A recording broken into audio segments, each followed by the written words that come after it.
நீங்கள் பார்த்து கொண்டிருப்பது உங்கள் ஜாஷ்வா டிவி. சகல ஜனங்களுக்கும் நற்செய்தி.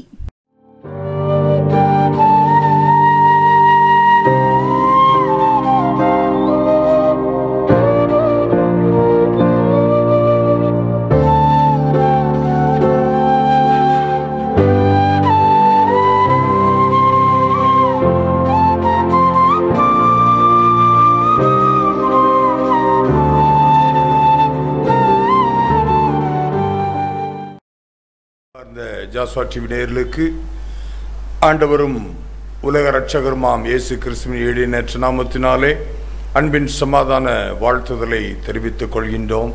இந்த சுகமளிக்கும் ஆராதனை நிகழ்ச்சிக்கு ஜாஸ்வா டிவி குடும்பமாக இணைந்து உங்களை அன்போடு வாழ்த்தி வரவேற்கின்றோம்.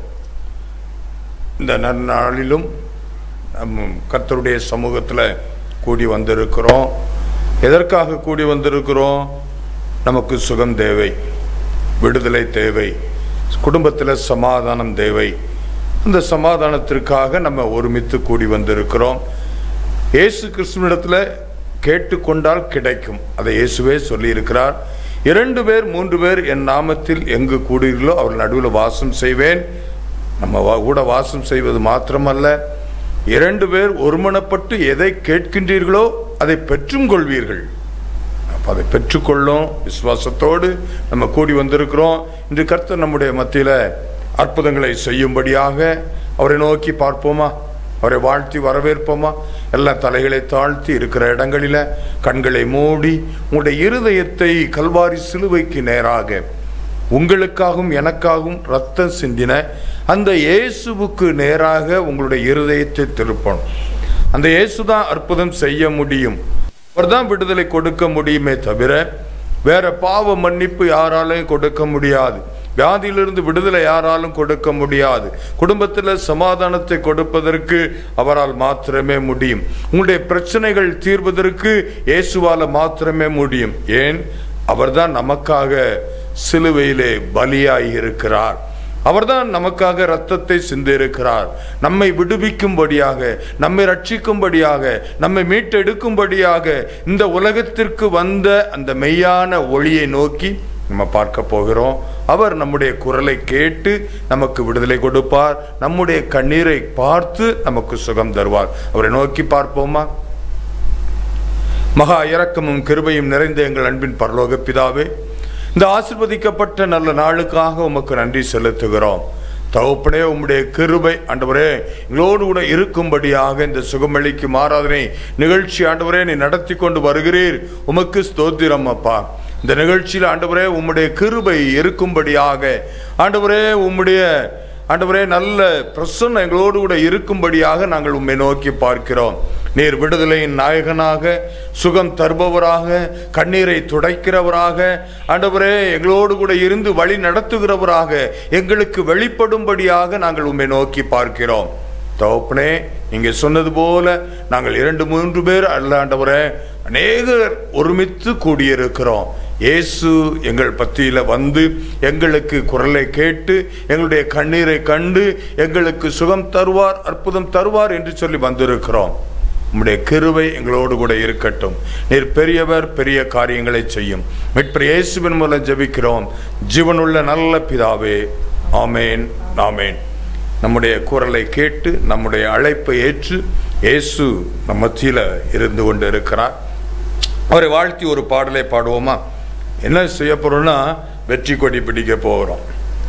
உங்க குடும்பத்தில் எந்த பிரச்சனைகள் எல்லாவற்றையும் பிசாசு கொண்டு வந்திருக்கிற எல்லா பிரச்சனைகளுக்கும் முடிவு கட்டி வெற்றி கொடி பிடித்திடுவோம் அப்படின்னு சொல்லி விசுவாசத்தோடு, விசுவாச அறிக்கையாக ஒரு வெற்றி பாடலாக இந்த பாடலை நீங்க நினைத்து பாடும் பொழுதே உங்க சரீரத்திலிருந்து சுகம் உண்டாவதை உங்களால பார்க்க முடியும். நீங்களே உணர்வீர்கள்.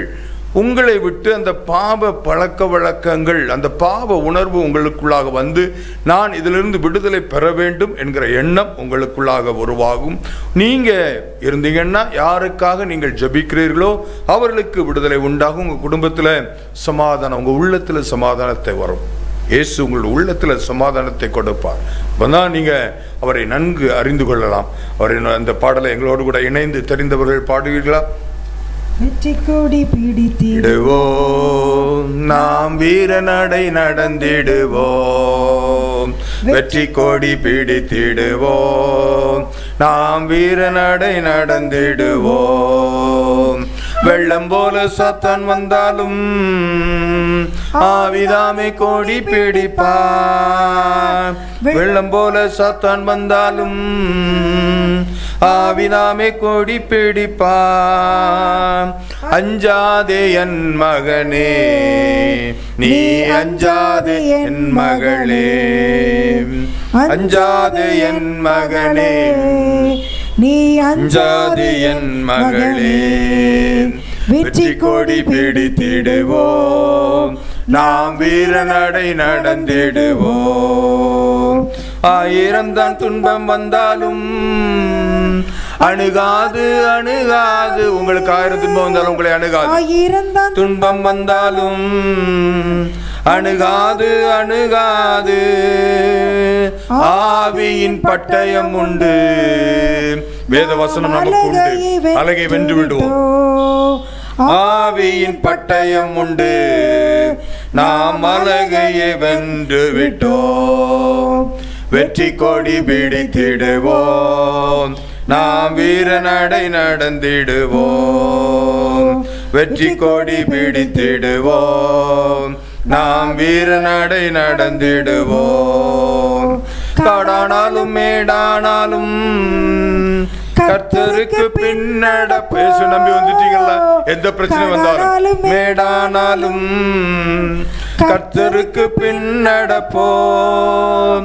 கலப்பையில் கை வைத்திட்டோம், நாம் திரும்பி பார்க்க மாட்டோம். கலப்பையில் கை வைத்திட்டோம், நாம் திரும்பி பார்க்க மாட்டோம். வெற்றி கொடி பிடித்திடுவோம், நாம் வீர நடை நடந்திடுவோம். வெற்றி கொடி பிடித்திடுவோம், நாம் வீர நடை நடந்திடுவோம். கோலியாத் போல பிரச்சனைகள் இருந்தாலும் எல்லாவற்றையும் முறியடிக்கும்படியாக கோலியாத்தை முறியடிப்போம் இயேசுவின் நாமத்தினால். விசுவாச கேடகத்தா, விசுவாசம் என்னும் கேடகத்தை வென்றிடுவோம். விசுவாச கேடகத்தாம் பிசாசை வென்றிடுவோம். வெற்றி கொடி பிடித்திடுவோம், நாம் வீர நடை நடந்திடுவோம்.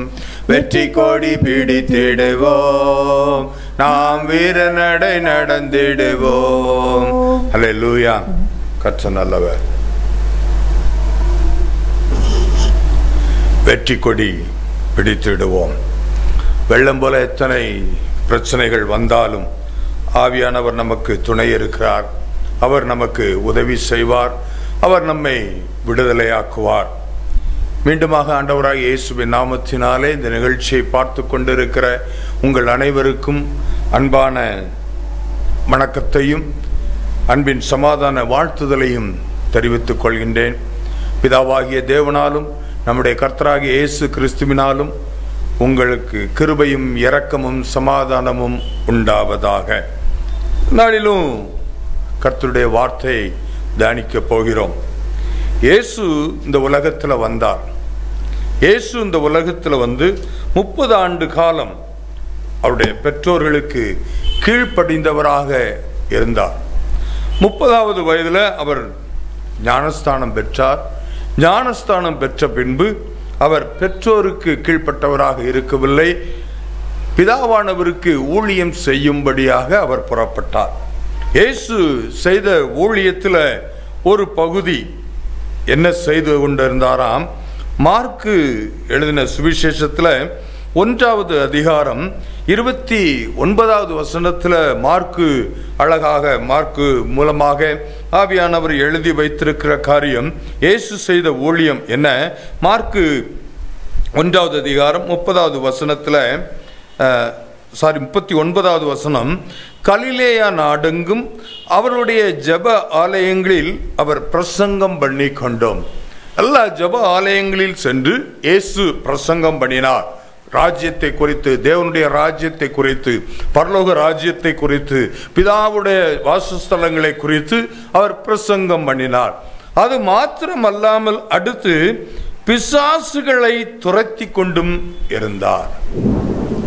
ஆண்டவராகிய இயேசு கிறிஸ்துவினுடைய ஊழியத்தில் ராஜ்யங்களை குறித்து, தேவனுடைய ராஜ்யத்தை குறித்து பிரசங்கம் பண்ணினார். ஒரு மனிதனுடைய வாழ்க்கை எப்படி இருக்க வேண்டும் என்பதனை குறித்து அவர் உபதேசம் செய்து கொண்டிருந்தார். அது மாத்திரமல்ல, பிசாசுகளை துரத்தி கொண்டும் இருந்தார். பிசாசுகளை துரத்தி கொண்டும் இருந்தார். அவருடைய ஊழியத்தில் ஒரு பகுதி பிசாசுகளை துரத்துவது. ஏன் அந்த பிசாசுகளை துரத்த வேண்டும்? அந்த பிசாசை குறித்து வேதம் என்ன சொல்கிறது?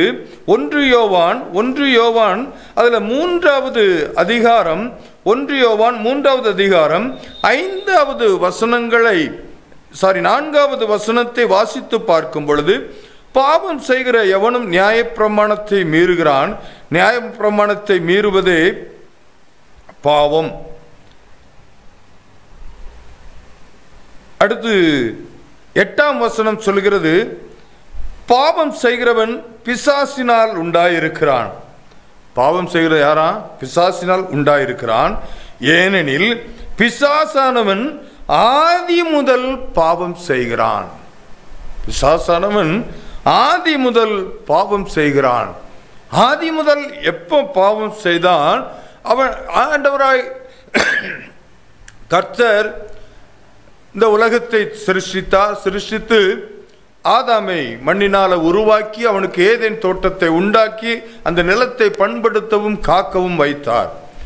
மனிதனை பண்படுத்தவும் காக்கவும் அதை வைத்துவிட்டு, இதில் நன்மை தீமை அறியக்கூடிய கனியை மாத்திரம் புசிக்க வேண்டாம், இது எல்லாவற்றையும் புசிக்கலாம், ஆனால் அந்த கனியை மாத்திரம் நீங்கள் புசிக்க வேண்டாம் என்று சொல்லி அங்கு கர்த்தர் அவர்களுக்கு ஒரு கட்டளையை கொடுத்திருக்கிறார். மீதி எல்லாவற்றையும் நீங்கள் சாப்பிடலாம், மீதி எல்லாவற்றையும் நீங்கள் அனுபவித்துக் கொள்ளலாம், எல்லா மிருக ஜீவன்கள் உங்களை நீங்கள் ஆண்டு கொள்ளுவீர்கள் அப்படின்னு சொல்லி ஒரு ஆளுகையையும் கர்த்தர் கொடுத்து, அதிகாரத்தை கொடுத்து மனிதனை எங்கு வைத்திருக்கிறார். எல்லா மனிதன் மற்ற எல்லாவற்றையும் ஜோடி ஜோடியாக உண்டாக்கினார். என பெரிய மிருகங்கள் உண்டு, எல்லாம் உண்டு. ஆனால் மனிதனுக்கு அவை கட்டுப்பட்டு இருக்க வேண்டும் என்று சொல்லி அதை ஆளுகிற அதிகாரத்தை மனிதனுக்கு கர்த்தர் கொடுத்தார். எல்லாவற்றையும் ஆண்டு கொள்ளுங்கள், ஆனால் இந்த ஏதேன் தோட்டத்தில் நீ இந்த நிலத்தை பண்படுத்தணும், இந்த காரியத்தை நீ செய்யக்கூடாது. அந்த பழத்தை மாத்திரம், நன்மை தீமை அறியக்கூடிய பழத்தை நீ புசிக்க கூடாது. அதை என்று புசிப்பாயோ அந்த நாளில் நீ சாகவே சாவாய் அப்படின்னு சொல்லி கட்டளை கொடுத்திருந்தார். அப்படி கட்டளை கொடுத்திருந்ததைத்தான் ஆதியில இருந்த அந்த விழுந்து போன தேவ தூதன் லூசிபர் என்று சொல்கிறோம். அவன் என்ன செய்றான்? எப்படியாவது தேவனிடத்திலிருந்து இந்த மனிதனை பிரித்தெடுக்க வேண்டும். மனிதன் மேல் இவர் நம்பிக்கை வைத்து இத்தனை அழகான பூமியை உருவாக்கி அதை முழுவதுமாக ஆண்டு கொள்ளக்கூடிய ஒரு அதிகாரத்தை கர்த்தருக்கு கொடுத்திருக்கிறார். நான் அவருடைய சந்நிதியில் இருந்து அவருக்கு ஆராதனை செய்து கொண்டிருந்தேன். இத்தனை நாட்கள் நான் அவருக்கு ஆராதனை செய்து என்னுடைய இருதயத்தில் என்னுடைய சிங்காசனத்தை நான் உயர்த்துவேன் என்று சொல்லி சொன்னதன் நிமித்தமாக அங்கிருந்து தள்ளப்பட்டு விட்டேன். அவருடைய சமூகத்தில் என்று ஆராதனை செய்து கொண்டிருந்தவன், நான் ஒரு பெரிய பதவியில பெரிய பொறுப்பில் இருந்து கொண்டிருந்தவன், அதிகாரத்தில் இருந்து கொண்டிருந்தவன், இப்பொழுது நான் கீழே தள்ளப்பட்டு விட்டேன், கீழே தள்ளப்பட்டு போய் கிடக்கிறேன். இப்போ அந்த கர்த்தர் என்ன செய்கிறார்? அதற்கு பதிலாக இன்னும் மனிதனை உருவாக்குகிறார், அவனுக்கு இந்த அதிகாரத்தை கொடுக்கிறார். ஐயா, நான் அதிகாரத்தை பெற வேண்டும் என்று சொல்லி நினைத்து கொண்டு இருந்தேன், ஆனால் அந்த பூமியை எல்லாவற்றையும் ஆண்டு கொள்ளக்கூடிய அதிகாரத்தை மனிதனுக்கு அல்லவா கர்த்தர் கொடுக்கிறார்.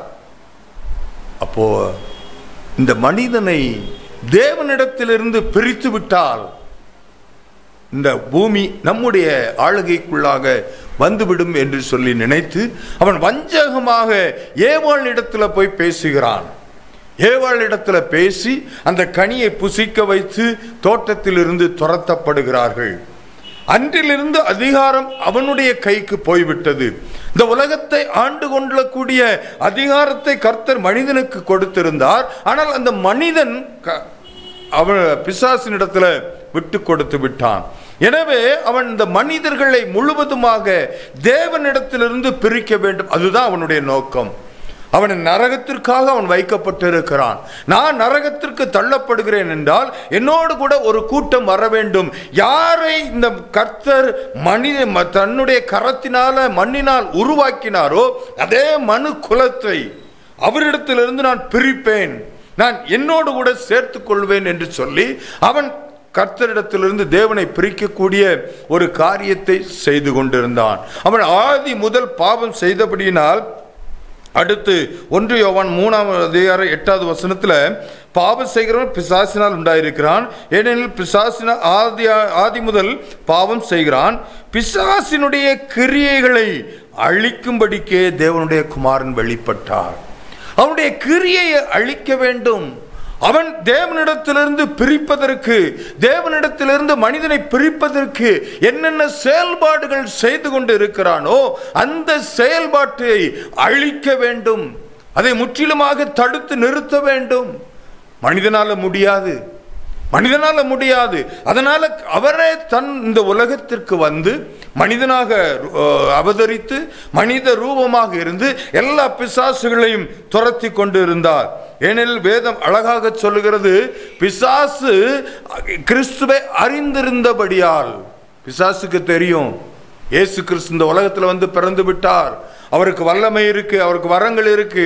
அப்போ என்னை அழிப்பதற்கு, என்னுடைய கிரியைகளை, என்னுடைய செயல்பாடுகளை முடக்குவதற்கு இந்த இயேசு கிறிஸ்து உலகத்தில் வந்து விட்டார் என்று சொல்லி அவனுக்கு தெரியும். அதனால்தான் இயேசுவை அழிப்பதற்கே அவன் திட்டமிட்டு கொண்டிருந்தான். பிசாசுடைய கிரியைகளை அழிக்கும்படிக்கே இந்த உலகத்தில் வந்தார். அப்போஸ்தலர் நடவடிக்கைகள் 10வது அதிகாரம், அப்போஸ்தலர் நடவடிக்கைகள் 10வது அதிகாரத்தில் 38வது வசனத்தை நீங்கள் வாசித்து பார்த்தீர்களே என்றால், அப்போஸ்தலர் நடவடிக்கைகள் 10வது அதிகாரம் 38வது வசனம், நசரேயனாகிய இயேசுவை தேவன் பரிசுத்த ஆவியினாலும் வல்லமையினாலும் அபிஷேகம் பண்ணினார். தேவன் அவருடனே கூட இருந்தபடியினால் அவர் நன்மை செய்கிறவராயும் பிசாசின் வல்லமையில் அகப்பட்ட யாவரையும் குணமாக்குகிறவராயும் சுற்றி தெரிந்தார். பிசாசினுடைய கிரியைகளில் யார் அகப்பட்டு போய் இருக்கிறார்களோ, யார் சிக்கி இருக்கிறார்களோ, ஏனென்றால் அவன் இந்த உலகத்தை ஆளுகைக்குள்ளாக எடுத்துக்கொண்டு இருக்கிறான். அவன் எந்த பிள்ளைகள் மீது அவன் இருந்து செயல்பட்டு கொண்டு இருக்கிறானோ, கிரியை நடப்பித்து கொண்டு இருக்கிறானோ, தேவனிடத்திலிருந்து மனிதனை பிரித்து கொண்டு இருக்கிறானோ, அந்த கிரியைகளை அழிப்பதற்காக இயேசு கிறிஸ்து இந்த உலகத்தில் வந்தார். அப்படிப்பட்டவர்களை குணமாக்கும்படியாக இயேசு இந்த உலகத்திற்கு வந்தார்.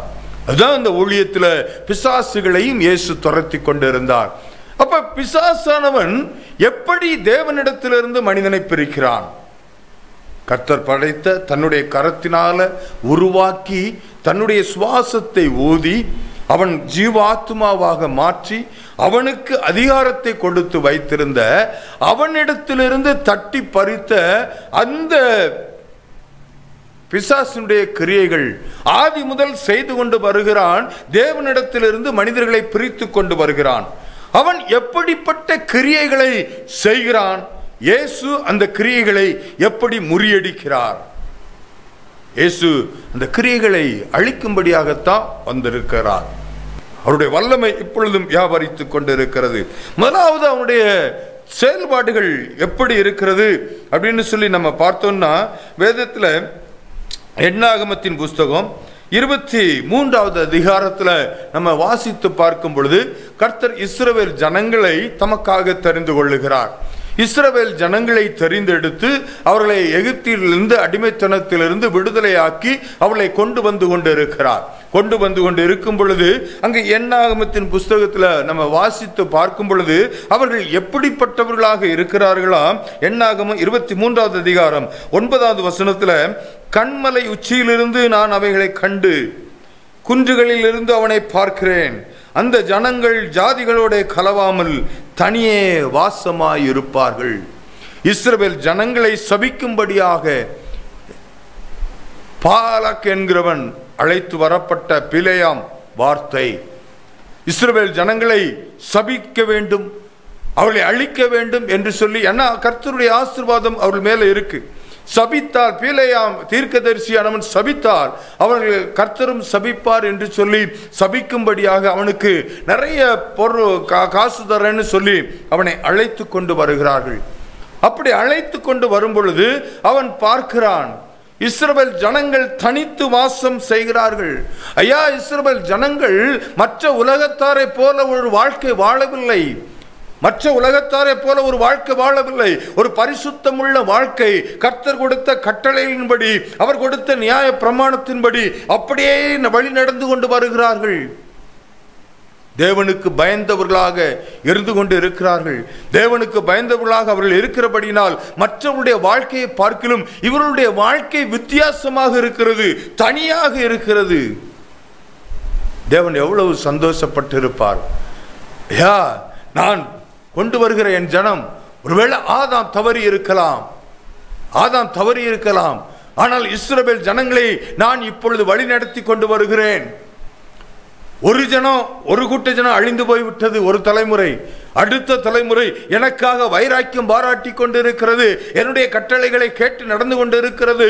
உலகத்தாரை போல ஒரு வாழ்க்கை வாழவில்லை, ஒரு பரிசுத்தமுள்ள ஒரு வாழ்க்கை வாழ்ந்து கொண்டிருக்கிறார்கள். அவ்வளவு சந்தோஷப்பட்டு கொண்டிருப்பார், அவ்வளவு சந்தோஷப்பட்டு கொண்டிருப்பார். ஆனா அந்த ஜனங்கள் அடுத்து 25வது அதிகாரம் 1வது வசனத்தை வாசித்து பார்க்கும் பொழுது, இஸ்ரவேல் சித்திமிலே தங்கியிருக்கையில் ஜனங்கள் மோவாபின் குமார்த்திகளோட வேசித்தனம் பண்ண தொடங்கினார்கள். 2வது வசனம், அவர்கள் தங்கள் தேவர்களுக்கு இட்ட பலிகளை விருந்துண்ணும்படி ஜனங்களை அழைத்தார்கள். ஜனங்கள் போய் புசித்து அவர்கள் தேவர்களை பணிந்து கொண்டார்கள். இப்படி இஸ்ரவேல் பாகால் பேயோரை பற்றி கொண்டார்கள். அதனால் இஸ்ரவேலின் மேல் கர்த்தருடைய கோபம் உண்டது. ஐயா, என்னுடைய ஜனங்கள், நான் அழைத்து கொண்டு வருகிற ஜனம், என்னுடைய வார்த்தையை கேட்டு கீழ்ப்படிந்து நடக்கிற ஜனம், ஒரு பரிசுத்தமுள்ள ஜாதியாக நான் இவர்களுக்கு இந்த உலகத்திற்கு முன்மாதிரியாக வைத்திருக்கிறேன், இவர்கள் என்னுடைய மாதிரியை காண்பித்துக் கொடுப்பார்கள் என்று சொல்லி அழைத்து வந்த ஜனம் சந்தோஷப்பட்டு கொண்டிருந்த அந்த சந்தோஷம், ஆதாம் தன்னுடைய பெயரை கெடுத்து கொண்டான், கர்த்தருடைய தேவனை விட்டு பிரிந்து விட்டான். இஸ்ரவேல் ஜனத்துல ஒரு தலைமுறை அழிந்து போய்விட்டது முறுமுறுப்பினால. இந்த தலைமுறை வெற்றி வாகை சூடிக்கொண்டு வருகிறது, என்னுடைய வார்த்தைக்கு அப்படியே கீழ்ப்படிந்து நடக்கிறது, மற்ற ஜனங்களைப் போல எல்லாரும் தனித்து வாசம் பண்ணி கொண்டிருக்கிறார்கள் அப்படின்னு சொல்லி சந்தோஷமாக வந்தவருடைய வாழ்க்கை. ஐயா, கர்த்தர் துக்கப்படும்படியாக, வேதனைப்படும்படியாக உலகத்தாரோடு கூட இசைந்து போய்விட்டார்களே, வேசித்தனம் பண்ண தொடங்கி விட்டார்களே, அவருடைய தேவர்களை பணிந்து கொள்ள ஆரம்பித்து விட்டார்களே, அவர்கள் தேவர்கள் கூட பலியிட்டதை சாப்பிட ஆரம்பித்து விட்டார்களே. ஐயோ, உலகத்தோடு உலகமாக ஒன்று சேர்ந்து விட்டார்களே. நான் இவர்களுக்கு ஒரு மாதிரியாக வல்லவா நான் எடுத்துக்கொண்டு வழி நடத்தி வருகிறேன். பிசாசினுடைய திட்டம் எப்படி செயல்படுத்தியிருக்கான் பார்த்தீங்களா? தெரியும். ஆசீர்வதிப்பதே கர்த்தருக்கு பிரியம் அப்படின்னு சொல்லி 24வது அதிகாரத்தில் 1வது வசனத்துல பிலேயாம் சொல்லுகிறான், இஸ்ரவேலை ஆசீர்வதிப்பதே கர்த்தருக்கு பிரியம் என்று பிலேயாம் கண்டு, ஐயா, இந்த ஜனங்கள் என்னுடைய பேச்சை கேட்டு வர்றாங்க, நான் இவர்களை ஆசீர்வதிப்பேன், அதுதான் எனக்கு பிரியம் என்பதனை பிலேயாம் மூலமாக சத்துரு அறிந்து கொண்டான். ஐயா, இப்படி ஆசீர்வதிப்பதே பிரியம்னு சொன்ன உடனேயோ பிலேயாமிடத்தில் அடுத்து அவன் சொல்லக்கூடிய காரியம் 11வது வசனத்தை நான் வாசித்து பார்க்கும் பொழுது 11, 11, 12 வசனங்களை, ஆகையால் உன்னிடத்துக்கு ஓடிப்போ, உன்னை மிகவும் கனம் பண்ணுவேன் என்றேன், நீ கனம் அடையாதபடிக்கு கர்த்தர் தடுத்தார். பிலேயாமை பார்த்து பாலாக் சொல்லுகிறான், ஐயா, நான் உன்னை எவ்வளவு கனம் பண்ணணும், எவ்வளவு பணம் பொண்ணும் பொருளும் உனக்கு கொடுக்கணும்னு நினைச்சேன், அவன் கர்த்தர் தடுத்துட்டாரு, உன் ஆசீர்வாதத்தை தடுத்துட்டாரு. இப்ப இஸ்ரவேலை ஆசீர்வதிக்க பிரியம்னு சொன்னியே, உன்னைய ஆசீர்வதிக்கிறதுக்கு கர்த்தர் பிரியம் இல்லாமல் போய்விட்டாரே. இப்பொழுதுதான் அநேகர் அதைத்தான் சொல்லி கொண்டு இருக்கிறாங்க. இயேசு இயேசுன்னு போய் கொண்டு இருக்கியே, இயேசு உனக்கு என்ன செய்தார்? இயேசு உன் வாழ்க்கையில் என்ன அற்புதத்தை செய்தார்? உன்னுடைய வாழ்க்கை பறிபோய் விட்டதே, உன்னுடைய வாழ்க்கை வீணாய் போய்விட்டதே, ஆசீர்வாதம் இல்லையே என்று சொல்லி கர்த்தர் தானே தடுத்து வைத்திருக்கிறார் என்று சொல்லிக் கொண்டிருக்கலாம். எனக்கு அன்பானவர்களே, இங்கு இவன் பாலாக் சொன்னதை நம்பி இவன் என்ன செய்யறான்? ஐயோ, எனக்கு இவ்வளவு பணம் பொருள் கிடைக்குமே, அதெல்லாம் கிடைக்கலையே, என்ன செய்வதென்று தெரியாமல் இருந்து கொண்டு இருக்கும் பொழுதுதான் அவன் சொன்ன காரியம் என்ன? அவன் தான் உங்களுக்கு ஒரு காரியத்தை கற்றுக் கொடுத்து விடுகிறான். எண்ணாகமத்தின் புஸ்தகம் 31வது அதிகாரத்தில், எண்ணாகமத்தின் புஸ்தகம் 31வது அதிகாரத்தில் அதில் 16வது வசனத்தை வாசித்து பார்க்கும் பொழுது, எண்ணாகம் 31:16, பேயோரின் சந்ததியிலே பீலேயாமின் ஆலோசனையினால் இஸ்ரவேல் புத்திரர் கர்த்தருக்கு விரோதமாய் துரோகம் பண்ண காரணமாய் இருந்தவர்கள் இவர்கள் தானே, அதனால் கர்த்தரின் சபையிலே வாதையும் நேரிட்டதே. பீலேயாம், ஐயா, எனக்கு ஒரு இவ்வளவு பெரிய கணம் கிடைப்பது, இவ்வளவு பெரிய ராஜாவினிடத்திலிருந்து எனக்கு கிடைக்கக்கூடிய பரிசு பொருட்கள் எதுவுமே இல்லாமல் போய்விடுமோ? கர்த்தர் என்னை தடுத்து விட்டாரே, அப்ப நான் என்ன செய்வது? கர்த்தர் இவளை ஆசீர்வதிக்கத்தான் செய்வார், ஆனா இஸ்ரவேலை சபிக்க வேண்டும். அப்ப நான் என்ன செய்யணும்? கர்த்தர் இவர்களை வெறுக்க வேண்டும் என்றால் தேவனிடத்திலிருந்து இவர்களை பிரிக்க வேண்டும் என்று சொன்னால் அவன் பாலாக்கினிடத்தில் ஒரு போதனையை சொல்லுகிறான். ஐயா, நீ மோவாப் ஸ்திரீகளை கொண்டு வந்து, அழகுள்ள ஸ்திரீகள் கொண்டு வந்து விடுங்க, அவங்க விபச்சாரம் பண்ணி விடுவார்கள். விபச்சாரம் பண்ணிட்டா எந்த கர்த்தர் அவர்களை ஆசீர்வதிக்கிறாரோ அவர்களே கோபப்பட்டு அவர்களை ஆசீர்வாதம் தடைபட்டு விடும் என்று சொல்லி பாவத்திலே தள்ளி விடுகிறதை பார்க்க முடிகிறது. பாவத்திலே தள்ளி விடுகிறான். இதுதான் தேவனிடத்திலிருந்து மனிதனை பிரிக்கக்கூடிய பிசாசினுடைய முதல் கிரியையாக இருக்கிறது. ஏன்னா ஒரு பாவம் பரிசுத்தராக இருக்கிறார், அவர் பரிசுத்த தேவன். அப்படி பரிசுத்த தேவனை நாம் ஆராதிக்க வேண்டும் என்றால், அவரை பின்பற்றி செல்ல வேண்டும் என்றால், அவர் நம்மை ஆசீர்வதிக்க வேண்டும் என்றால் பரிசுத்தமுள்ள ஒரு வாழ்க்கை வாழ வேண்டும். அப்படி பரிசுத்தத்தை கெடுத்தாச்சுன்னா அவர்களை கெடுத்து போடுவார். அவருக்கு கோபம் வந்துடும். அவருக்கு கோபம் வந்துச்சுன்னா உங்கள் தடைபட்டு போய்விடும் என்று சொல்லி அங்கு சொல்வதை பார்க்கிறோம். அது நிமித்தமாக அவன் மோவாப் ஸ்திரீகளை அங்கு கொண்டு வந்து அவர்களை தவறான பாதையிலே வழிநடத்தி செல்கிறான், தேவனிடத்திலிருந்து பிரித்து விடுகிறான். எனக்கு அன்பானவர்களே, இப்போவும் இந்த பிசாசினுடைய கிரியைகள் செயல்பட்டு கொண்டிருக்கிறது. ஒரு காலத்தில் நானும் இப்படிப்பட்ட போதை வஸ்துகளுக்கு அடிமையாய் இருந்தவன் தான். 24 மணி நேரமும் போதையிலே இருக்க வேண்டும். மது அருந்துவது, இன்னும் சிகரெட் அடிப்பது, கஞ்சா அடிப்பது, அபின் பிரவுன் சுகர், இப்படிப்பட்ட காரியங்கள் எல்லாம் என்னிடத்தில் இருந்தது. அத்தனை போதை வஸ்துக்களையும் பான்பராக் போடுவது, இப்படிப்பட்ட காலத்தில் நான் இருந்து கொண்டு இருந்தேன். பிசாசினுடைய அடிமையில் இருந்தேன். அப்பொழுதுதான் 2012 பென்ஷன் வந்தேன். ரிட்டையர்டாகி வாலண்டியர் ரிட்டையர்மெண்ட் வரும்பொழுது என்னுடைய மனைவி என்னுடைய நிலைமையை பார்த்து பரிதாபப்பட்டு, சுரண்டை பகுதியில் கிருபையின் வாசல் ஜப கூடாரத்தை நடத்தி வருகிற பிளாரன்ஸ் மோகன் என்ற தாயார் அவர்களிடத்தில் போய் ஜபிக்க ஆரம்பித்திருக்கிறார். ஜபிக்கும் பொழுது அவர்கள் சொன்ன வார்த்தை, என் கணவர் இவ்வளவு குடித்து கொண்டு இருக்கிறார், போதை வஸ்துகளுக்கு அடிமையாய் போயிருக்கிறார். இன்று தீபாவளி நாள், இதே தீபாவளி நாள் ஒரு நாள் நண்பர்களோடு இணைந்து போய் நன்கு குடித்து விட்டு வீட்டுக்கு வருகிறேன். மனைவி அழுதாங்க. இந்த நாளிலும் இப்படி குடிச்சிட்டு வரணுமா? ஏன் இப்படிப்பட்ட காரியத்தை செய்கிறீர்கள் அப்படின்னு சொல்லி கேட்ட உடனேயும் மனைவியிடத்தில் சண்டை போட்டுட்டு மீண்டுமாக போய் இன்னும் அதிகமாக குடித்து விட்டு வந்தேன். அப்படிப்பட்டவனாக நான் இருந்து கொண்டு இருந்தேன். பிசாசு இப்படித்தான் வேலை செய்வான். லேசா எதுவும் சொல்லிட்டாங்களா, இன்னும் போய் குடி, சந்தோஷமா இருக்கா நீ குடி, சந்தோஷத்துக்கும் குடி, துக்கத்துக்கும் குடி. இப்படித்தான் பிசாசினுடைய கிரியைகள் இருக்கும். இதெல்லாம் பிசாசினுடைய கிரியைகள். அந்த தாயார் என்னுடைய மனைவிக்கு சொல்லி கொடுத்த ஒரு காரியம் என்ன?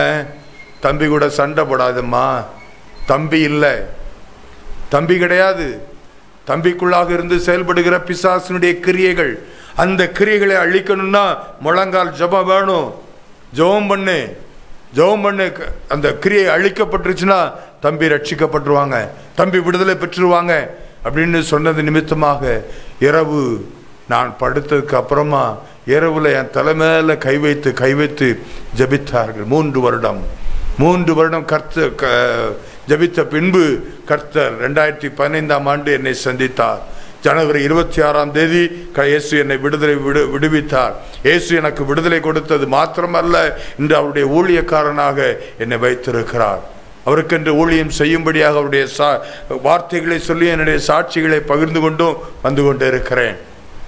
எனக்கு அன்பானவர்களே, வீட்டில் பாவத்தில் இப்படிப்பட்ட பாவத்தில் ஒருவேளை போதை வஸ்துகளை பயன்படுத்துகிறதாக இருக்கலாம், விபச்சாரம் வேசித்தனம் பண்ணுகிறதாக இருக்கலாம், செல்போனுக்கு அடிமையாக இருக்கலாம், அல்லது ஏதோ ஒரு பாவ பழக்கத்திற்கு அடிமையாக இருக்கலாம். அப்படிப்பட்ட பிள்ளைகளுக்காக நீங்கள் அந்த பிசாசினுடைய கிரியைகளை அழிக்க வேண்டும்.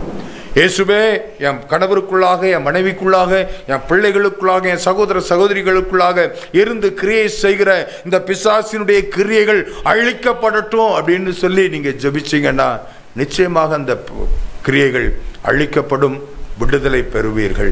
இதுதான் இன்று கர்த்தர் உங்களோடு கூட பேசிக்கொண்டு இருக்கிறார். அடுத்து பிசாசானவன் செய்யக்கூடிய கிரியை என்ன அப்படின்னு சொல்லி பார்த்தா, யோபுவின் புஸ்தகத்தில் 1வது அதிகாரத்தில் யோபுவை குறித்து நான் பார்க்கிறோம். ஒரு நாள் 13வது வசனத்தில், ஒரு நாள் யோபுடைய குமாரரும் அவன் குமாரத்திகளும் தங்கள் மூத்த சகோதரன் வீட்டிலே புசித்து திராட்சரசம் குடிக்கிற போது ஒரு ஆள் அவனிடத்தில் வந்து, எருதுகள் உழுகிற போது கழுதைகள் அவைகளின் பக்கத்திலே மேய்ந்து கொண்டிருக்கையில் சபையர் அவர்கள் மேல் விழுந்து அவைகளை சாய்த்து கொண்டு போய்விட்டார்கள் அப்படின்னு வந்து சொல்றான். கழுதைகள் இல்லை, ஆடு மாடுகள் இல்லை, எல்லாம் போச்சு. அடுத்து வேறொருவன் வர்றான், ஆடுகள் வேலைகள் எல்லாரும் போயிடுச்சு. அடுத்து ஒருவன் வந்து சொல்றான், 10 பிள்ளைகள் வீடு இடிஞ்சு செத்து போய்விட்டார்கள். இழப்புக்கு மேல இழப்பு, இழப்பிற்கு மேல இழப்பு. அப்படி இழப்பு வந்ததுன்னா நம்ம என்ன செய்வோம்? சட்டையை கிழிச்சு அழுது புலம்பி, முதல் வார்த்தை நம்ம சொல்லக்கூடிய வார்த்தை, கடவுளுக்கு கண்ணு இருக்கா? கடவுளை நான் எவ்வளவு நம்பினேன், அவர் இப்படி செய்து விட்டாரே அப்படின்னு சொல்லி நம்ம முறுமுறுத்திருப்போம். கர்த்தருக்கு விரோதமா நம்ம பேசியிருப்போம். அப்போ ஒரு இழப்பை கொண்டு வரும் பொழுது நாம் கர்த்தரை முறுமுறுத்து கர்த்தரை விட தூரமாய் போய்விடுவோம். இதுதான் பிசாசினுடைய திட்டமாக இருக்கிறது. எனவே இப்படிப்பட்ட இழப்புகளை கொண்டு வருகிறான். ஆனால் அந்த யோபு என்ன செஞ்சான் பாருங்க. 20வது வசனத்தை நான் வாசிக்கிறேன், 20-21 வசனங்கள். அப்பொழுது யோபு எழுந்திருந்து தன் சால்வையை கிழித்து தன் தலையை சிரைத்து தரையிலே விழுந்து பணிந்து, சால்வையை கிழிக்கிறான், தலையை சிரைக்கிறான், தரையில் விழுந்து பணிந்து, நிர்வாணியாய் என் தாயின் கற்பத்திலிருந்து வந்தேன், நிர்வாணியாய் அவ்விடத்திற்கு திரும்புவேன். கர்த்தர் கொடுத்தார், கர்த்தர் எடுத்தார், கர்த்தருடைய நாமத்திற்கு ஸ்தோத்திரம் என்றான். பிசாசு நினைச்சா இவன் முறுமுறுத்துருவான். இவன் முறுமுறுத்துட்டான்னா ஆண்டவர் இவனை தூரப்பட்டுருவாரு, இவனை ஆசீர்வதிக்க மாட்டாரு, இவன் உத்தமன்னு சொல்ல மாட்டாரு, இவன் உண்மை உள்ளவன்னு சொல்ல மாட்டாரு, இவன் சன்மார்க்கன்னு சொல்ல மாட்டாரு, இவன் நீதிமான்னு சொல்ல மாட்டாரு, இவன் பாவத்தில் உள்ளவன்னு சொல்லிடுவாருன்னு சொல்லி அவன் பிரயாசப்பட்டான், அவன் கிரியை செய்தான். எப்படியாவது நான் யோபை குறித்து தேவனிடத்திலிருந்து அவனை பிரித்து விட வேண்டும். தேவன் அவன் மேல் நம்பிக்கை வைத்திருக்கிறார், தேவன் அவன் மேல் பிரியமாய் இருக்கிறார், தேவன் அவனுக்கு சாட்சியாக தேவனை இருந்து கொண்டிருக்கிறார். அவரிடத்திலிருந்து இந்த யோபை நான் பிரிக்க வேண்டும். எப்படி பிரிப்பது? இழப்பை கொண்டு வந்து விட்டார். என்ன நல்ல சந்தோஷமா இருக்கிறான், செல்வ சீமானாக இருந்து கொண்டு இருக்கிறான். அவன் செல்வத்தை அழித்து விட்டால், பிள்ளை செல்வம் இருக்கு, பிள்ளை செல்வத்தை அழித்து விட்டால் அவன் என்ன செய்வான்? முறுமுறுக்க ஆரம்பிச்சிருவான். நான் எவ்வளவு ஆண்டவருக்கு பயந்து இருந்தேன், என் பிள்ளைங்க பாவம் செஞ்சிருவாங்கன்னு சொல்லி நான் பலி செலுத்தி கொண்டு வந்தேன், பாவ நிவாரண பலி செலுத்தின, குற்ற நிவாரண பலி செலுத்தினேன், இதெல்லாம் செய்துட்டு தானே வந்தேன், பிறகு ஏன் கர்த்தர் எனக்கு இதை அனுமதித்தார் அப்படின்னு ஒரு கேள்வி கேட்டுவான்னு சொல்லி. ஆனா இங்க யோபு சொல்லலை. யோபு சொல்லலை, நான் எப்படி நிர்வாணியா வந்தனோ அப்படி நிர்வாணியா போறேன். கர்த்தர் கொடுத்தார், கர்த்தர் எடுத்தார், கர்த்தருடைய நாமத்துக்கு ஸ்தோத்திரம். தாவீதை குறித்து பார்க்கிறோம். போருக்கு போயிட்டு அங்கிருந்து திரும்பி வருகிறான். திரும்பி வந்து சிக்லாகில் வந்து பார்த்தா ஒண்ணுமே இல்லை. எல்லாம் ஆடு மாடுகள் எல்லாம் கொள்ளை போயிடுச்சு, மனைவி பிள்ளைகள் எல்லாம் கொள்ளை போயிட்டாங்க. ஐயோ எல்லாம் போயிட்டாங்களே, நான் என்ன செய்வது? எல்லாம் கூட இருந்த யுத்த வீரர்கள் அத்தனை பேரும் முதல்ல அழுதாங்க, புலம்புனாங்க. அடுத்து இதற்கெல்லாம் காரணம் யார்? தாவீது. பா, உன்னையால தான் எங்களுக்கு இவ்வளவு பிரச்சனை வந்துருச்சு. எங்க மனைவி பிள்ளைகளை நாங்கள் இழந்து போனோம், ஆடு மாடுகளை இழந்து போனோம், எல்லாவற்றையும் இழந்து போனோம். இதற்கு காரணம் நீர் தான் சொல்லி கல்லெறிய துணிந்து விட்டார்கள். கல்லெறிய துணிந்து விட்டார்கள். என்ன செஞ்சிருப்பான்? ஆண்டவரே, நீங்க தானே எனக்கு அபிஷேகத்தை கொடுத்தீங்க, ராஜாவா அபிஷேகம் கொடுத்தீரே, இப்ப என்ன எல்லாரும் கொல்ல போறாங்களே, நான் தனியா நிற்கிறேன் அப்படின்னு சொல்லி அவன் மனம் உடைஞ்சு போகல. நேர கர்த்தரிடத்துல போய் கேட்கிறான், நான் அந்த தண்டை பின்தொடரவா வேண்டாமா? அவனுக்கு தெரியாது எந்த தண்டு, யார் வந்தா, யார் கொண்டு போனா, எந்த பக்கத்திலிருந்து வந்தாங்க, எந்த பக்கத்துக்கு கொண்டு போயிருக்கிறாங்க, எதுவுமே தெரியாது. ஆனா பின்தொடரணுமா வேண்டாமா? ஒரே ஒரு வார்த்தை தான் கேட்டான். ஆண்டவர் சொன்னார், நீ போ, சகலவற்றையும் திருப்பிக் கொள்வாய். நீ போ, எல்லாத்தையும் திருப்பிக் கொள்வ. அவன் உடனே, ஆண்டவரே நான் என்ன செய்ய கேட்கல, நீ போன்னு சொன்னாரு. கிளம்பிட்டான். கிளம்பினோடனே கல்லை எல்லாத்தையும் கீழே போட்டுட்டு அத்தனை பேரும் தாவீதுக்கு பின்பாக போகிறார்கள். போகிறான். வழியில ஒருத்தன் கிடக்கிறான், அவனுக்கு சுகவீனமாய் போச்சுன்னு அவனை விட்டுட்டு போயிட்டாங்க. யார் கொண்டு போனா? அங்கே போனான். அவங்க அவளை கூட்டு போய் அங்கே போய் இழந்து போன ஒன்றிலும் குறைபடாமல் சகலத்தையும் திருப்பி கொண்டான் என்று சொல்லி பார்க்கிறோம். ஐயா, இழப்பு வந்துருச்சா? ஒருவேளை ஆசீர்வாத குறைவு வந்துருச்சா? தொழில் நஷ்டம் ஆயிருச்சா? அல்லது வேலை ஸ்தலத்தில் பிரச்சனை இருக்கா? அல்லது ஐயா எனக்கு வேலையே கிடைக்கலையே பிரச்சனை இருக்கா? எதுவாக இருந்தாலும் சரி, இயேசுவை நோக்கி பாருங்கள். இயேசுவை நோக்கி பாருங்கள். தேவனிடத்திலிருந்து பிரிப்பதற்கு பிசாசு செய்கிற கிரியைகளை அழித்து போடணும்.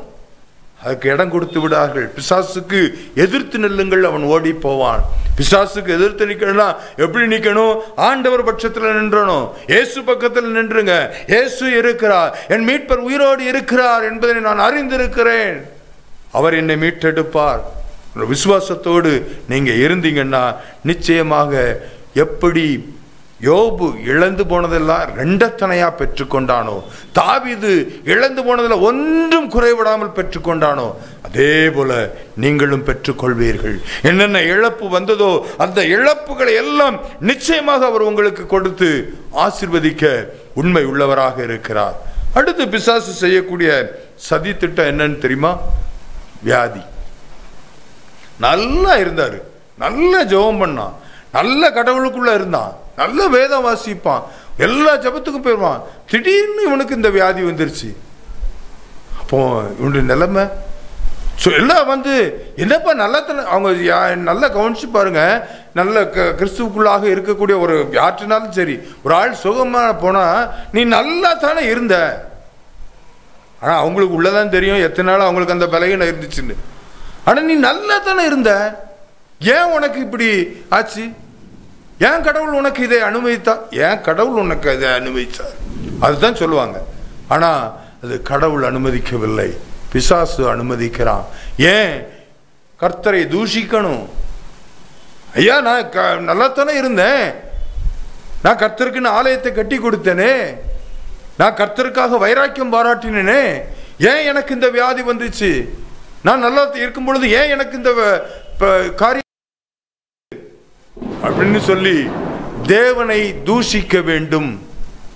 அதுதான் பிசாசனுடைய கிரியை, பிசாசனுடைய விருப்பம் தான். எப்படியாச்சும் தேவனை தூஷிக்க விட்டுறணும். மனுஷன் தேவனை தூஷிச்சுட்டு நீ வேண்டாம், எனக்கு தேவையில்லை, நான் என்னுடைய பிரச்சனையை நானே பார்த்துக்கிறேன் அப்படின்னு சொல்லி போடணும். அதுதான் பிசாசனுடைய கிரியைகள். வேதத்தில் நன்கு வாஸ்து பார்த்தீங்கன்னா, யோபு 2வது அதிகாரத்தில் 5வது வசனத்தில், ஆனாலும் நீர் உம்முடைய கையை நீட்டி அவன் எலும்பையும் அவன் மாம்சத்தையும் தொடுவீரானால் அப்பொழுது அவன் உமது முகத்துக்கு எதிரே உம்மை தூஷிக்கானோ பாரும். ஐயா, எல்லாத்தையும் எடுத்துட்டீங்க, எல்லாம் போயிடுச்சு, இதை கூட நீங்க திருப்பி கொடுத்துடலாம். ஏன்னா திருப்பி கிடைச்சிருங்கிற ஒரு நம்பிக்கையில் இருக்கலாம். ஏன்னா கொஞ்சம் பேர் இறக்கப்படுவாங்க, எப்பா இவன் செல்வ சீமானா இருந்தான், நமக்கு உதவி செஞ்சானே, அதனால இவனுக்கு சாப்பாடு கொடுத்துருவோம், இவனுக்கு இருக்க கொஞ்சம் இடத்த கொடுத்துருவோம், வீட்டில் ஒரு ஓரத்தில் இருந்துட்டு போட்டோம், இல்லை பழைய வீடு ஒன்று கிடக்கு, அந்த வீட்டில் நீங்கள் தங்கிக்கிறோம், ஏதாவது ஒன்று சொல்லுவாங்க, ஏதாவது ஒரு இறக்கம் கிடைச்சிரும், அதனால அவனுடைய வாழ்க்கை ஓடிரும்.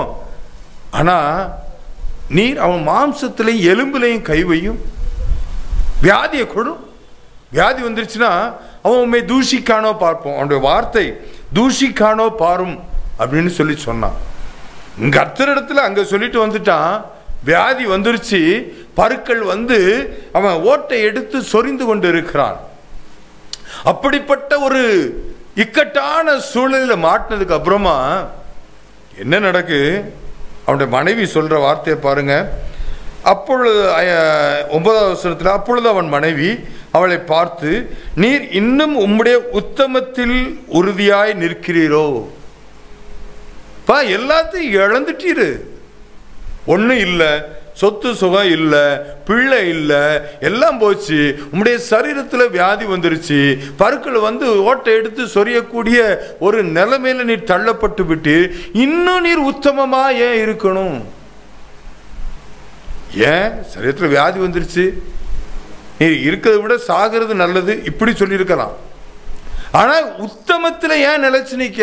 யாரு அங்க சொல்லுறது? யார் இடத்துல? 8வது வசனத்துல, கர்த்தர் சாத்தானை நோக்கி, என் தாசனாய் யோபின் மேல் கண் வைத்தாயோ?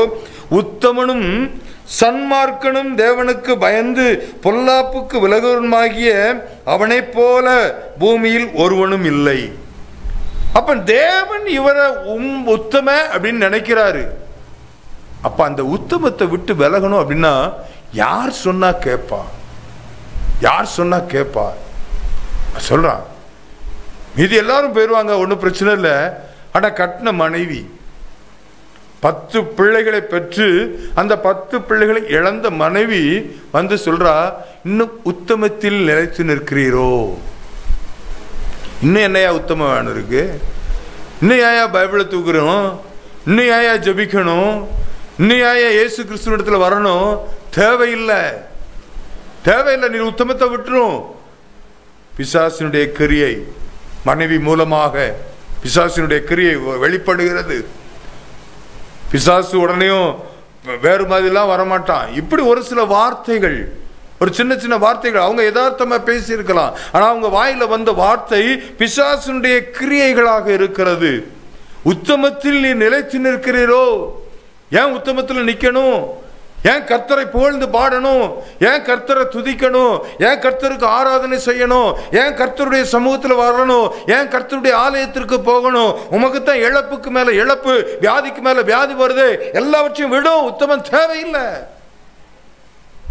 அந்த உத்தமம் மாத்திரம் அல்ல, அவன் சொல்றான், தேவனை தூஷித்து ஜீவனை விடும். தேவனை தூஷிச்சிரும்.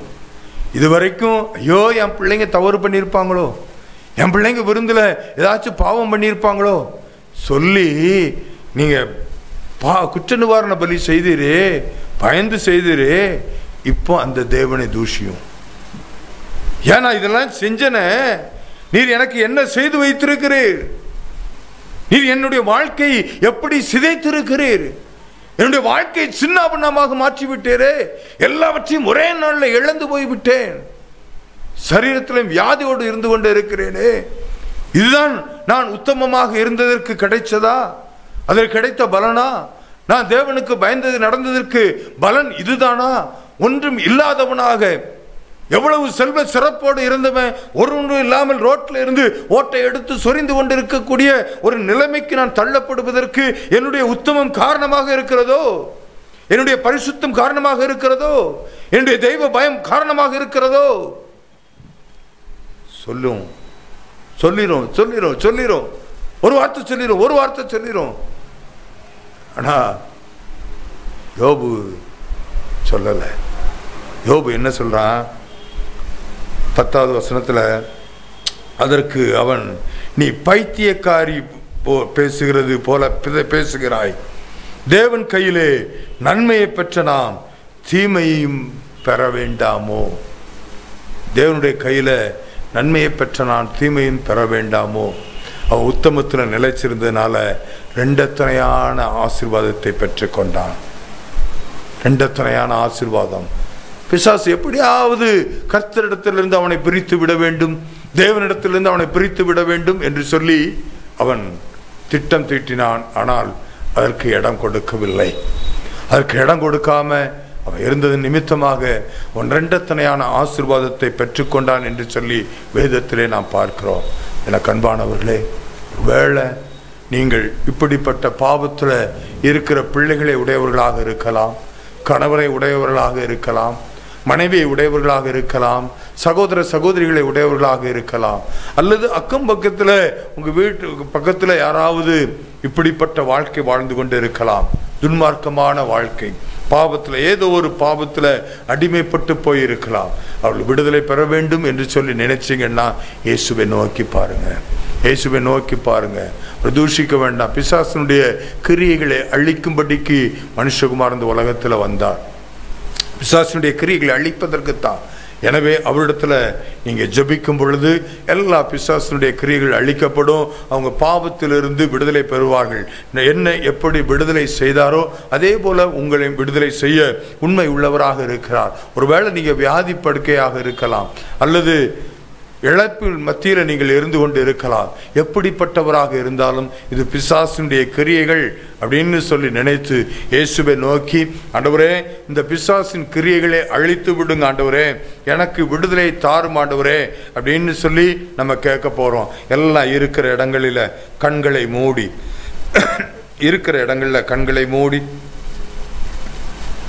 இந்த பாடலை நாங்கள் பாடும் பொழுது, என்னேசு ராஜா ஸ்தோத்திரம், இரக்கமுள்ளவரே, மனதுருக்கமுடையவரே, இந்த பாடலை பாடும் பொழுது நீங்கள் உங்களை அர்ப்பணியுங்கள். நீங்கள் உங்கள் ஜெபத்தை ஏறெடுங்க. இந்த கல்வாரி நாதர் உங்களை விடுதலை கொடுக்கும்படியாக, உங்களுக்கு அற்புதம் செய்யும்படியாக உங்கள் மத்தியில் வந்திருக்கிறார். உங்களோடு கூட பேசி இருக்கிறார். ஒரு வார்த்தைகளை அனுப்பி குணமாக்குகிற தேவனாக இருக்கிறார். வார்த்தைகளை உங்களுக்கு அனுப்பி இருக்கிறார். பிசாசின் பிடியில் அகப்பட்டிருக்கிறவர்களை விடுதலையாக்கினார், குணமாக்கினார் என்று சொல்லி பார்க்கிறோம். இதே போல பிசாசினுடைய கிரியைகளுக்கு அடிமைப்பட்டு போயிருக்கிற உங்களை விடுதலை செய்யும்படியாக இயேசு விரும்புகிறார். எனவே கண்களை மூடி எல்லாம் ஜெபிக்க ஆரம்பிக்கலாமா? என் இயேசு ராஜா ஸ்தோத்திரம், ஸ்தோத்திரமே ஸ்தோத்திரமே, உயிருள்ள நாள் எல்லாமே ஐயா ஸ்தோத்திரமே ஸ்தோத்திரமே, உயிருள்ள நாள் எல்லாமே. எல்லாம் அப்படியே ஜெபிக்க ஆரம்பிங்க. கர்த்தருடைய சமூகத்துல அவர் இரக்கமுள்ளவர்.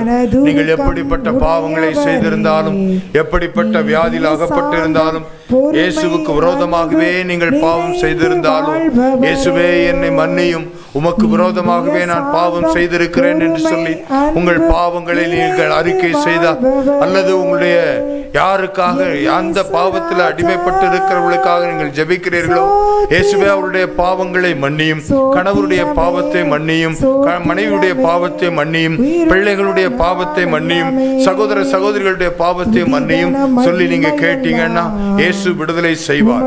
இயேசு அற்புதம் செய்வார். எல்லா பிசாசினுடைய கிரியைகள் அழிக்கும்படிக்கு, எல்லா பிசாசின் கிரியைகள் அழிக்கும்படிக்கு, அவர்களுக்குள்ளாக இருந்து செயல்பட்டு கொண்டிருக்கிற பிசாசின் கிரியைகளை அழிக்கும்படிக்காக இயேசு உங்கள் வீடுகளில் இறங்கி இருக்கிறார். எல்லா பிசாசினுடைய கிரியைகள், பாவத்தை தூண்டுவிக்கிற பிசாசினுடைய கிரியைகள், சோசியல் மீடியாக்களுக்கு அடிமைப்படுத்தி கொண்டிருக்கிற பிசாசினுடைய கிரியைகள், எல்லா கிரியைகளை அழிக்கும்படி எல்லாம் ஜெபிங்க, எல்லாம் ஜெபிங்க. இயேசுவே எல்லா கிரியைகள் அழிக்கப்படட்டும், எல்லா கிரியைகள் அடிக்கப்படட்டும், அழிக்கப்படட்டும், அழிக்கப்படட்டும் சொல்லி ஜெபிங்க, ஜெபிங்க, ஜெபிங்க. இயேசுவின் நாமத்தினாலே எல்லா பிசாசின் கிரியைகள் அழிக்கப்பட்டு கொண்டிருக்கிறது. எல்லா பாவ கட்டுகள் அறுக்கப்பட்டு கொண்டிருக்கிறது. இயேசு கிறிஸ்துவின் இரத்தத்தை அவள் மீது தெளித்து ஜெபிங்க. இயேசுவே இவ்வளவு நாட்கள் இவர்கள் பாவத்தில் ஆண்டவரே அடிமைப்பட்டு போய் கடந்திருக்கிறாங்க. ஆண்டவரே கட்டப்பட்ட சூழலில் இருக்கிறாங்க. இயேசு கிறிஸ்துவின் இரத்தத்தின் வல்லமை அவள் மீது இறங்குவதாக. பாவங்களை சுத்திகரிக்கிற இயேசு கிறிஸ்துவின் ரத்தத்தின் வல்லமை இறங்கும்படியாக நான் ஜெபிக்கிறேன்னு சொல்லி அவரை நோக்கி ஜெபிக்கிறீங்களா? இயேசுவின் நாமத்தினாலே விடுதலை, இயேசுவின் நாமத்தினாலே விடுதலை, இயேசுவின் நாமத்தினாலே அற்புதம் நடக்கட்டும், இயேசுவின் நாமத்தினாலே அற்புதம் நடக்கட்டும். ஒரு விடுதலை உண்டாவதாக, ஒரு விடுதலை உண்டாவதாக. இயேசுவின் நாமத்தினாலே இப்பொழுதே பாவத்தில் அடிமைப்பட்டு இருக்கிற எல்லா பிள்ளைகள் இயேசு கிறிஸ்துவின் அதிகாரமுள்ள நாமத்தினாலே இப்பொழுதே விடுதலை பெறுவார்களாக, இப்பொழுதே விடுதலை பெறுவார்களாக. இயேசு கிறிஸ்துவின் ரத்தம் அவளை கழுவி சுத்திகரிப்பதாக, கழுவி சுத்திகரிப்பதாக. எல்லா பாவங்களையும் நீக்குகிற அந்த அவள் மீது தெளிக்கப்படுவதாக, தெளிக்கப்படுவதாக. தகப்பனே உமக்கு ஸ்தோத்திரம். இப்பொழுது உம்முடைய பரிசுத்த ஆவி மீது இறங்கி வருவதாக, பரிசுத்த அக்கினி இறங்கி வருவதாக. இயேசுவின் நாமத்தினாலே எல்லா கிரியைகள், பிசாசினுடைய கிரியைகள் அவளுக்குள்ளாக இருந்து செயல்பட்டு கொண்டிருக்கிற ஆண்டவரே, பாவத்தை தூண்டுவித்துக் கொண்டிருக்கிற எல்லா கிரியைகள் அழிக்கப்படுவதாக, அழிக்கப்படுவதாக. கோலியாத்தை போல நாங்கள் பாடல் பாடினது போல, கோலியாத்தை போல ஆண்டவரே முன் நின்று ஆண்டவரே பயமுறுத்தி கொண்டிருக்கிற ஒவ்வொரு கடன் பிரச்சனைகளுக்காக இயேசுவின் நாமத்தினாலே ஜெபிக்கிற, குழந்தை இல்லாத காரியங்களுக்காக ஆண்டவரே ஜெபிக்கிறப்பா. இயேசுவின் நாமத்தினால் எந்த பிரச்சனை கோலியாத்தை போல முன் நின்று பயமுறுத்தி கொண்டு இருக்கிறதோ, ஐயோ என்னுடைய வாழ்க்கை பாழாய் போய்விடுமோ, என்னுடைய வாழ்க்கை வீணாய் போய்விடுமோ, ஐயோ எனக்கு வேலை கிடைக்கலையே, வேலை இல்லையே, நான் என்ன செய்வது என்று சொல்லி அங்கலாய்த்து கொண்டு இருக்கிற, கோலியாத்தை போல பயமுறுத்தி கொண்டு இருக்கிற ஒவ்வொரு பிள்ளைகள் மீதும் தேவ வல்லமை இறங்கி வருவதாக. அவருடைய விசுவாசத்தை என் தேவன் வர்த்திக்க பண்ணுவீராக. ஒரு விடுதலை உண்டாவதாக. இயேசுவின் நாமத்தினாலே எல்லா பிசாசினுடைய கிரியைகள் அழிக்கப்படுவதாக. அவிசுவாசத்தை கொண்டு வருகிற எல்லா கிரியைகள் இயேசுவின் நாமத்தினாலே அழிக்கப்படும்படியாக ஜெபிக்கிறேன், அழிக்கப்படுவதாக. தகப்பனே உமக்கு ஸ்தோத்திரம், தகப்பனே உமக்கு ஸ்தோத்திரம். உம்முடைய கிரியை வெளிப்படுவதாக, உம்முடைய கிரியை வெளிப்படுவதாக. இயேசு கிறிஸ்துவின் கிரியை வெளிப்படும்படியாக ஜெபிக்கிறேன் ஆண்டவரே. எல்லா சமாதான குலைச்சல் குடும்பங்கள்ல இருக்குப்பா, அநேக குடும்பங்கள்ல சமாதான குலைச்சல் இயேசுவே, எல்லா சமாதான குலைச்சல் மாறுவதாக. சொத்து பிரச்சனையினால ஆண்டவரே சமாதானத்தை இழந்து போய் இருக்கிற குடும்பங்கள் இயேசுவின் நாமத்தினாலே சொத்து பிரச்சனைகளுக்கு ஒரு முடிவு வருவதாக. இயேசுவின் நாமத்தினாலே ஐயோ வீடு கட்டலையே, நான் என்ன செய்வது, என்ன செய்வது என்று சொல்லி அங்கலாய்த்து கொண்டிருக்கிற பிள்ளைகளுக்கு ஆண்டவரே, தனிமையா இருக்கிறவர்களுக்கு வீடு வாசல்களை ஏற்படுத்தி கொடுக்கிற தேவன் அல்லவா நீர். அந்த பிள்ளைகளை வீட்டை கட்டி கொடுப்பீராங்க ஆண்டவரே. கர்த்தர் வீட்டை கட்டாராகில் கட்டுகிறவர்கள் பிரயாசம் விருதா என்று சொல்லி நாங்கள் பார்க்கிறோமே. இயேசுவின் நாமத்தினாலே அந்த பிள்ளைகளுக்கு நல்ல வீடு வாசல்களை ஏற்படுத்தி கொடுப்பீராக, ஏற்படுத்தி கொடுப்பீராக. ஐயோ என்னால பரீட்சையில நல்லா எழுத முடியலையே, எனக்கு ஞானம் இல்லையே, கல்வி அறிவு குறைவா இருக்கு, ஞானம் இல்லாமல் இருக்கிறேன் என்று சொல்லி அங்கலாய்த்து கொண்டிருக்கிற ஒவ்வொரு பிள்ளைகளுக்காக ஜெபிக்கிறேன் இயேசுவின் நாமத்தினாலே. பரத்திலிருந்து உம்முடைய ஞானத்தால பிள்ளைகளை நிரப்பும்படியாக ஜெபிக்கிறேன் இயேசுவின் நாமத்தினாலே. தகப்பனே உமக்கு ஸ்தோத்திரம் ஆண்டவரே, உமக்கு ஸ்தோத்திரம். குடும்பத்தில் சமாதானம் உண்டாகட்டும் இயேசுவின் நாமத்தினாலே. கர்ப்பத்தின் கனி இல்லாத பிள்ளைகளுக்காக ஜெபிக்கிறேன் இயேசுவின் நாமத்தினாலே. கர்ப்பத்தின் கனி உண்டாவதாக. கவிதாங்கிற சகோதரிக்காக நாங்கள் ஆண்டவரே ஒருமனப்பட்டு ஜெபிக்கிறோம் இயேசுவின் நாமத்தினாலே. உம்மை அறியாத மகள் ஆண்டவரே இயேசுவே, அந்த மகளுக்கு ஒரு கர்ப்பத்தின் கனியை கொடுத்து ஆசீர்வதிக்கும்படியாக உம்மை நோக்கி பார்க்கிறோம், உம்மை நோக்கி பார்க்கிறோம்ப்பா இயேசுவே. அநேகர் ஆண்டவரே கர்ப்பத்தின் கனி இல்லாத பிள்ளைகள் ஆண்டவரே ஏங்கிக் கொண்டு இருக்கிறாங்க, நிந்தையில் இருந்து கொண்டு இருக்கிறாங்க. இயேசுவின் நாமத்தினாலே ஒரு விடுதலை உண்டாவதாக, விடுதலை உண்டாவதாக. தகப்பனே உமக்கு ஸ்தோத்திரம். வியாதியோடு இருக்கிற பிள்ளைகளுக்காக ஜெபிக்கிறப்பா, எல்லா வியாதி கூறுகள் மாறுவதாக, வியாதி கூறுகள் மாறுவதாக, ஒரு விடுதலை உண்டாவதாக. ஆண்டவரே நீண்ட நாளாக ஆண்டவரே பாதிக்கப்பட்டிருக்கிற எல்லா பாதிப்புகள் இயேசுவின் நாமத்தினாலே மாறி போகும்படியாக ஜெபிக்கிறேன். இருதய பலவீனப்பட்டு போயிருக்கிறவர்கள் மீது இயேசுவே உம்முடைய வல்லமை இறங்குவதாக, புதிய இருதயமாக மாற்றி கொடுப்பீராக இயேசுவின் நாமத்தினாலே. எல்லா அடைப்புகள் திறக்கப்படும்படியாக ஜெபிக்கிறேன். தகப்பனே உமக்கு ஸ்தோத்திரம். நீர் அப்படி செய்து ஆசீர்வதிக்கிற அன்பிற்காக உமக்கு நன்றி செலுத்துகிறோம் அப்பா. தகப்பனே நீர் இறங்கி கிரியை நடப்பித்திருக்கிறீர், எல்லா பிசாசினுடைய கிரியைகளை அழித்திருக்கிறீர். இன்னும் மாந்திரிக பில்லி சுனிய கட்டுகள் மூலமாக, செய்வனை கட்டுகளினுடைய வல்லமைகள் நிமித்தமாக பாதிக்கப்பட்டிருக்கிற பிள்ளைகளுக்காக ஜெபிக்கிறேன் இயேசுவின் நாமத்தினாலே. எல்லா பிசாசினுடைய கிரியைகள், எல்லா பிசாசினுடைய வல்லமைகள் இயேசுவின் நாமத்தினாலே ஆண்டவரே விடுதலை உண்டாகும்படியாக ஆண்டவரே எல்லா வல்லமைகள் செயலற்று போவதாக. பிசாசின் பிடியில் அகப்பட்டிருக்கிற யாவரையும் குணமாக்கினீர் என்று சொல்லி நாங்கள் பார்க்கிறோம். அதே போல ஆண்டவரே பிசாசின் ஆண்டவரே பிடியில் சிக்கியிருக்கிற ஒவ்வொருவரையும் குணமாக்குவீராக. உம்முடைய குணமாக்குகிற வல்லமை இறங்கி வரும்படியாக ஜெபிக்கிறேன். கர்த்தர் நீர் அப்படி செய்து ஆசீர்வதிக்கிற அன்பிற்காக உமக்கு நன்றி. உம்முடைய கரத்தில் முற்றிலுமாக தாழ்த்தி ஒப்பு கொடுக்கிறேன். மீட்பர் பெரியவர், பெரிய காரியங்களை செய்யும். இயேசு கிறிஸ்துவின் நாமத்தில் ஜெபிக்கிறேன் ஜீவனுள்ள நல்ல பிதாவே. ஆமேன், ஆமேன். God bless you.